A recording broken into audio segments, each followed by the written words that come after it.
रामू छोटे गांव का गरीब किसान है। उसके पास बस 2 बीघा जमीन है, जिससे वह अपनी पत्नी और 2 बच्चों का पालन करता है।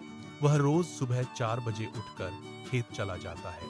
सूरज डूबने के बाद ही वह घर लौटता है। कई बार रात को खाने के लिए घर में सिर्फ 2 सूखी रोटियां ही बचती हैं, लेकिन रामू कभी हार नहीं मानता। वह हमेशा कहता, मेहनत करने वालों का भगवान भी साथ देता है। एक साल पूरे इलाके में भयंकर सूखा पड़ा।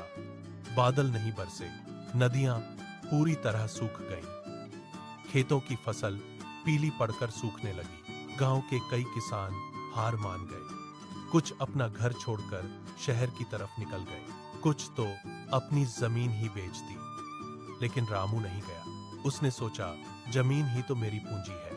वह रोज दूर के नाले से पानी ढोकर खेत में डालने लगा, लेकिन यह पानी पूरे खेत के लिए काफी नहीं था। एक दिन वह खेत के किनारे घास काट रहा था, तभी उसका फावड़ा किसी पत्थर से जोर से टकराया। वह ठहरकर उस जगह को खोदने लगा।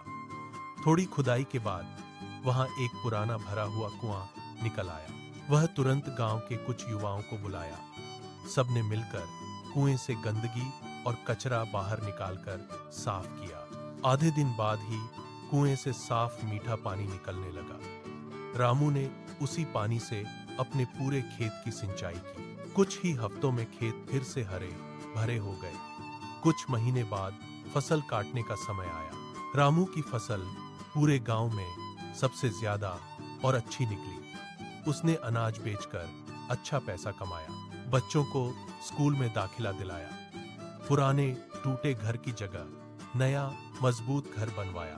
अब गांव में जब कोई मुश्किल में हार मानने लगता है, लोग उसे रामू की कहानी सुनाते हैं। रामू अब वहां सिर्फ एक किसान नहीं, मेहनत और हिम्मत की मिसाल बन चुका है।